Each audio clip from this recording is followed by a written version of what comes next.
effectivement, dans la filière, on a lancé, en prévision de cette journée, mais pas seulement, hein, aussi parce que c'est un sujet qu'on n'avait jamais vraiment exploré et qui nous semblait important, une enquête nationale pour connaître les pratiques, les difficultés et les besoins sur la transition ado-adulte des professionnels et également des patients et de leurs soignants.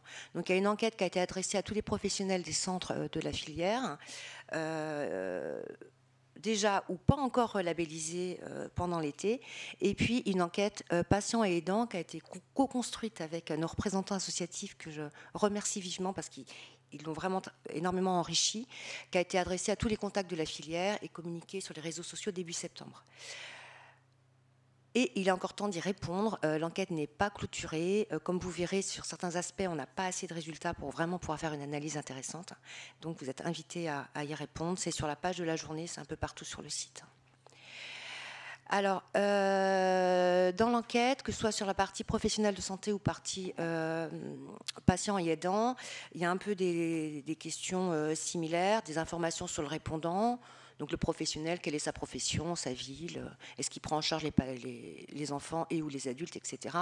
Au niveau des patients et de leurs aidants, déjà, est-ce que c'est un patient, est-ce que c'est un aidant, quel est l'âge, le sexe, la pathologie du patient, etc.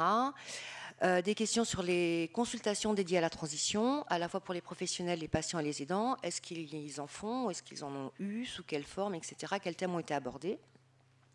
Des questions sur le réseau de prise en charge de l'adulte pour les professionnels. Est-ce qu'ils ont, pour les professionnels pédiatriques, est-ce qu'ils ont identifié les professionnels, pour les professionnels pédiatriques, est-ce qu'ils ont identifié les professionnels de l'adulte et vice-versa, ou quelle spécialité, etc. Comment s'effectuent ces échanges? Aussi bien pour les patients que pour les professionnels, quelles sont les ressources qu'ils connaissent, les ressources qu'ils utilisent, les projets que peuvent avoir les professionnels, les besoins des uns et des autres, et puis pour les patients et leurs aidants, on a demandé quel était leur vécu et quel était où ils en étaient aujourd'hui. Donc je vais commencer. Alors il y a eu beaucoup de données, donc j'ai essayé de faire un récapitulatif succinct, mais faudra m'arrêter. Donc au niveau des patients et des aidants, on n'a eu que 20 réponses. C'est pour ça que je vous dis répondez. Donc ça va être du coup très fortement biaisé par ce petit nombre de réponses. Donc 5 patients, tous adultes, la trentaine, des filles, peu importe, et 15 aidants, donc parents ou aidants, de filles à 60%, d'enfants qui ont entre 11 mois et 22 ans. Donc la transition peut interroger très tôt. Et à écouter le docteur Mellerio, je me dis que j'ai pas bien fait les tranches d'âge, puisque j'ai considéré que 0,8 ans c'était un enfant, 9-13 ans c'était un pré-ado, 14-19 c'était un ado, et qu'après c'était un jeune adulte. Mais je pourrais refaire l'analyse avec les bonnes valeurs officielles. Différentes pathologies, des craniosténoses, des fasciocraniosténoses, 22 Q11, papillomatose, Pierre Robin, fente, malformation lymphatique. Merci aux associations, à ces associations-là, je pense, qui ont relayé, qui nous ont permis d'obtenir ces réponses. Alors, première question, connaissez-vous la notion de transition aux patients adultes? Oui, beaucoup. Par contre, aux aidants, pas tant que ça, non, ou très vaguement. Mais en fait, ce taux, si on distingue entre les différentes tranches d'âge des patients, on voit que plus l'enfant monte en âge, plus les aidants, les parents, en fait, sont sensibilisés à ce sujet ou le creusent eux-mêmes et connaissent cette notion et ce qu'elle recouvre. Alors, une autre question qui a été posée, c'était est-ce qu'il y a eu des consultations dédiées à la transition? Si on regroupe à la fois les patients et les aidants, il y en a très peu, donc c'est toujours que sur peu de réponses, mais il y en a que 10% qui déclarent avoir eu une consultation dédiée à la transition. Pourquoi? Tout simplement parce qu'elle ne leur a pas été proposée. On se disait peut-être qu'ils n'en ont pas voulu, peut-être qu'ils n'étaient pas disponibles. Non, ça ne leur a pas été proposé. Parmi ces 10%, donc 10% de 20 réponses, ça fait quand même pas beaucoup, donc c'est très biaisé.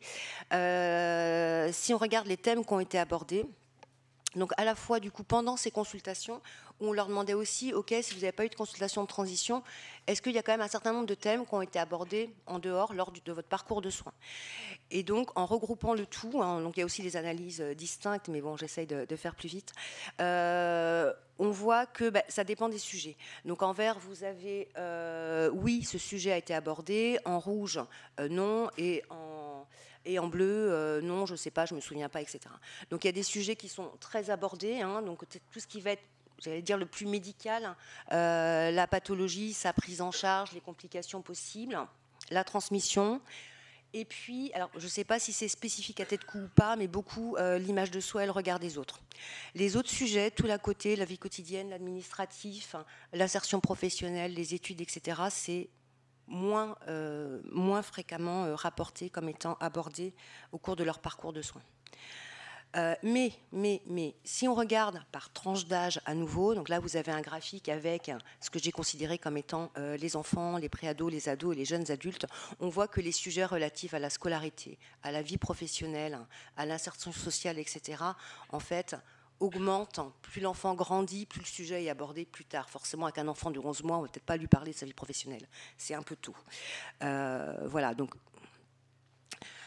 si on demande aux patients et aux aidants quelles sont les ressources qu'ils connaissent et utilisent, donc pareil, en rouge, je ne connais pas, en jaune, je connais mais je n'utilise pas, et en vert, je connais et j'utilise, on voit que certains outils sont plus connus et utilisés, notamment des outils d'information et les activités organisées par les associations de patients concernant la transition, les rencontres, les groupes de parole, etc.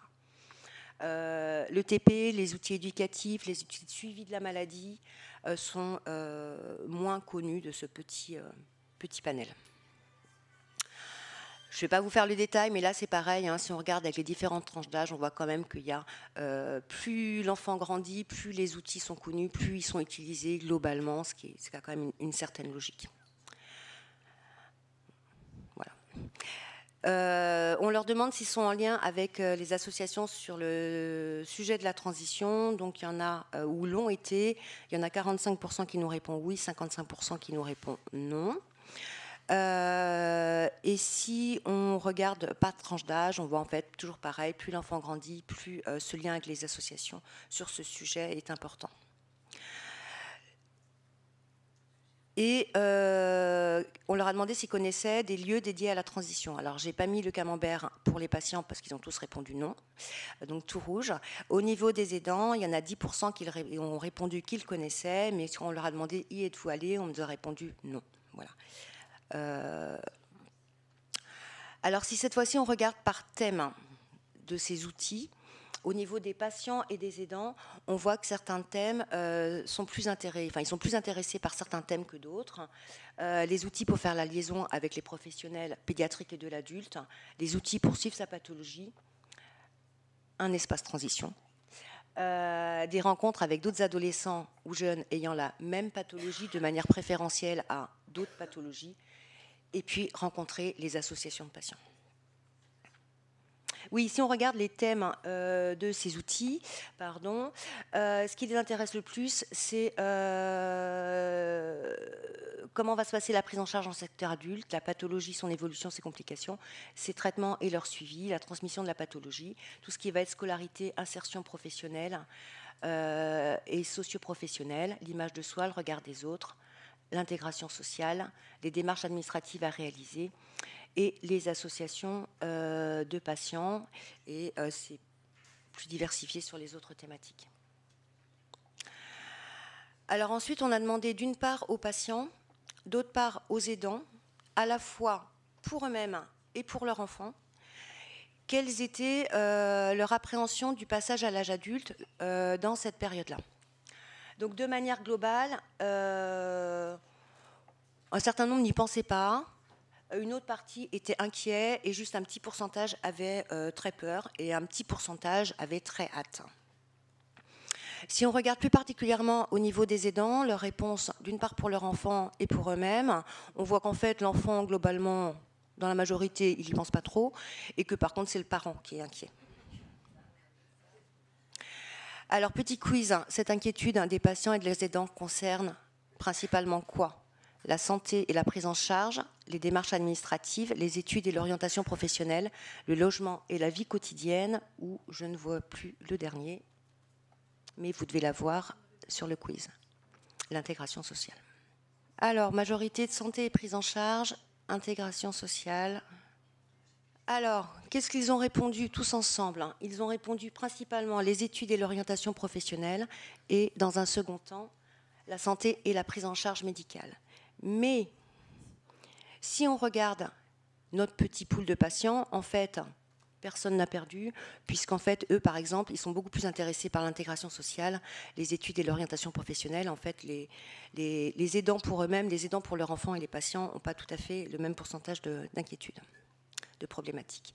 Quand on demande aux patients uniquement adultes où ils en sont aujourd'hui, on voit qu'en fait, leur prise en charge, moi je l'analyse comme étant peu satisfaisante, puisqu'ils disent qu'ils n'ont pas les spécialités médicales et paramédicales nécessaires dans le secteur adulte qu'il faudrait, et qu'il n'y a pas de coordination de cette prise en charge par un professionnel.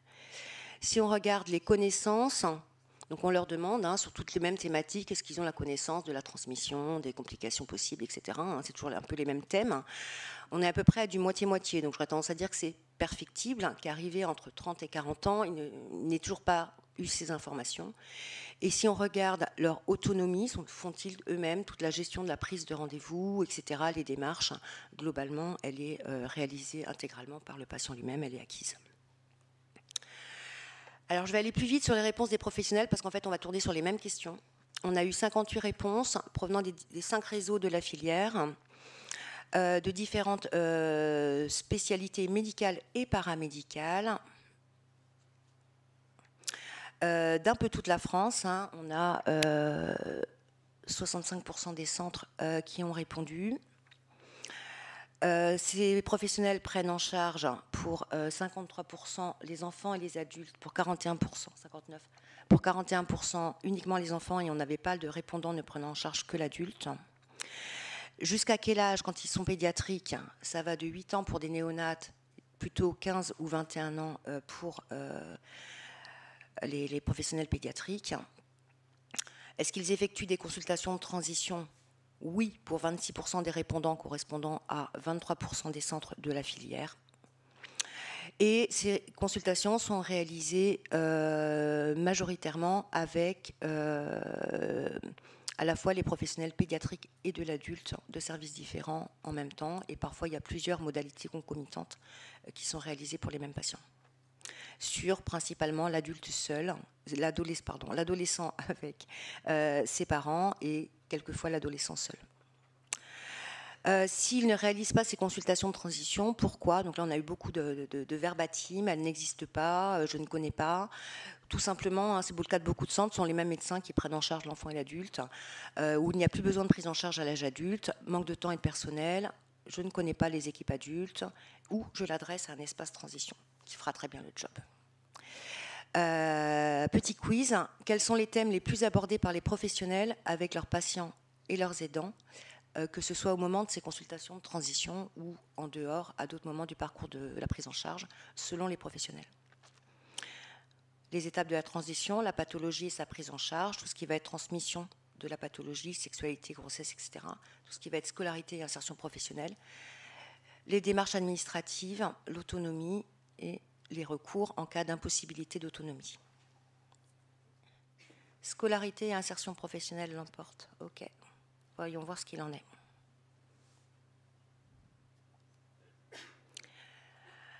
Alors non. Les thèmes abordés le plus fréquemment sont les connaissances sur sa pathologie et sa prise en charge, et dans un second temps, l'impact sur la scolarité et l'insertion professionnelle. On y arrive quand même. On demande aux professionnels de l'adulte aux professionnels pédiatriques s'ils ont identifié tous les professionnels de l'adulte nécessaires. Majoritairement, oui. Ça peut être soit à l'hôpital, soit en ville. Donc je ne vais pas rentrer dans le détail. Là, c'est un exemple pour le réseau Spraton. Quelles spécialités sont majoritairement vues à l'hôpital ou en ville chez l'adulte?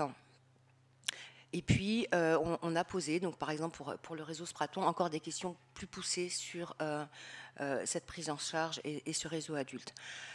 Ceux qui ne l'ont pas identifié, on leur demande pourquoi. Pareil, manque de temps, d'organisation. Il n'y en a pas beaucoup, ils ne sont pas disponibles. Ou ce qui se passe aussi, c'est que les professionnels de l'adulte, notamment en ville, ne connaissent pas nos pathologies. Si on demande aux professionnels pédiatriques est-ce qu'ils échangent avec les professionnels de l'adulte, globalement, oui, même si ce n'est pas toujours systématique. Si on pose les mêmes questions aux professionnels de l'adulte, globalement, oui. Alors, sachant qu'il y a un biais, parce que des fois, c'est le même, hein, l'adulte et le pédiatrique. Mais bon.